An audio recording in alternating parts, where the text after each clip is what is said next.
అప్పుల బాధలు వెంటాడుతున్నాయా? అయితే 6 JVR వారి జాతిరత్నాలు ధరించండి. నమస్తే, వెల్కమ్ టు మనం టీవీ. మాజీ మంత్రి హరీష్ రావు కవిత చేసినటువంటి వ్యాఖ్యల మీద ఎలా రియాక్ట్ అవుతారు అన్న ఆసక్తి అందరిలో కనిపించింది. ఆయన ఎప్పుడైతే నేరుగా విదేశాల నుంచి శంషాబాద్ ఎయిర్పోర్ట్లో దిగారో, ఎయిర్పోర్ట్లో కొంతమంది మీడియా మిత్రులు ముందు ఆయన మాట్లాడారు. కల్వకుంట్ల కవిత చేసినటువంటి వ్యాఖ్యలు వారి విజ్ఞతకి వదిలేస్తున్నా. తెలంగాణ ఉద్యమ సమయం నుంచి నన్ను తెలంగాణ ప్రజలు చూస్తూనే ఉన్నారు. నా జీవితం పూర్తిగా ఒక తెరిచిన పుస్తకంగా ఉంది. కవిత ఏవైతే వ్యాఖ్యలు చేశారో, రాజకీయ ప్రత్యర్థులు మొదటి నుంచి కూడా ఏవైతే మాట్లాడుతున్నారో అవే మాట్లాడారు కవిత గారు. అంటే వాళ్ళ చేతుల్లోకి వెళ్ళిపోయి పూర్తిగా వాళ్ళకు ఒక పావుగా మారి మా మీద విమర్శలు చేస్తూ ఉన్నారు.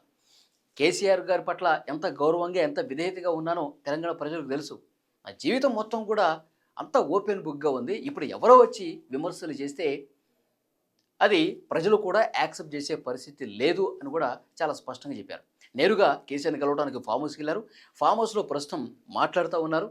ముఖ్యంగా అసెంబ్లీలో కాళేశ్వరం ప్రాజెక్టు చర్చ సందర్భంగా ఏం జరిగిందో వివరిస్తూ ఉన్నారు. అలాగే రేవంత్ రెడ్డి ఈ కేసుని సిబిఐకి అప్పగించే నిర్ణయానికి సంబంధించి డిస్కషన్ జరుగుతుంది. అలాగే కవిత వ్యాఖ్యలు, ఆ తర్వాత కవిత మీద పార్టీ తీసుకున్న చర్యలు, వీటన్నిటి మీద డిస్కషన్ జరుగుతుంది. అయితే కవితకి ఒక స్ట్రాంగ్ కౌంటర్ ఇవ్వాల్సినటువంటి అవసరం ఉంది అని పార్టీలో చాలామంది నాయకులు మాట్లాడుతూ ఉన్నారు. అయితే కేసీఆర్ ఇప్పటికిప్పుడైతే మీరు లైట్ తీసుకోండి, కవిత గురించి ఎలాంటి ప్రస్తావన చేయవద్దని కూడా చాలా స్పష్టంగా చెప్పినట్టుగా ఇన్ఫర్మేషన్ వస్తుంది. శృతి మించితే, ఇంకా వ్యాఖ్యలు ఎక్కువ చేస్తే, సంతోషరావు విషయంలో కావచ్చు, హరీష్ రావు విషయంలో కావచ్చు, పూర్తిగా ఇంకా భరించలేని స్థాయికి ఆమె మాట్లాడితే కనుక ఇంకా ఒక ఒక ప్రచారం పార్టీ నాయకులు బాహాటంగా చెప్తూ ఉన్నారు. రేవంత్ రెడ్డికి పూర్తిగా ఆమె చేతుల్లోకి వెళ్ళిపోయి కేసీఆర్ కుటుంబాన్ని ఇబ్బంది పెట్టడానికి, బీఆర్ఎస్ని ఇబ్బంది పెట్టడానికి ఈ విధంగా ముఖ్యమంత్రి చేయిస్తూ ఉన్నాడు, దీని వెనకాల రేవంత్ రెడ్డే ఉన్నాడని చెప్పి ఒక వార్త చాలా ప్రచారం జరుగుతోంది.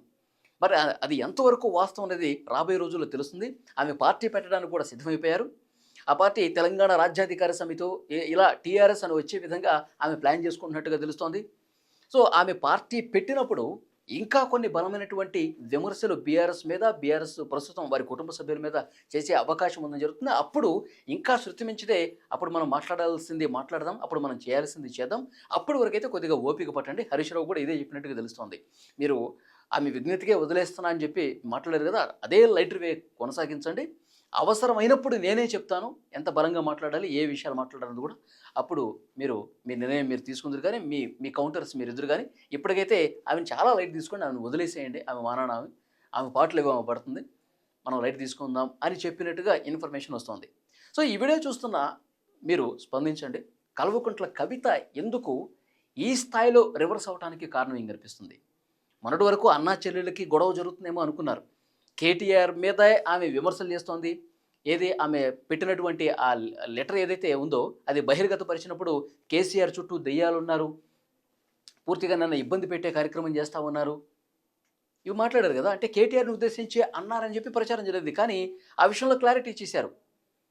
నా అన్న కేటీఆర్నే అక్కడ ఇబ్బందులు పాలవుతూ ఉన్నాడు, మొత్తం చేసేదంతా హరీష్ రావు, సంతోష్ రావే, అవినీతి అనకొండలు వీళ్ళు, కేసీఆర్కి అవినీతి మరకంటించింది వీళ్ళే.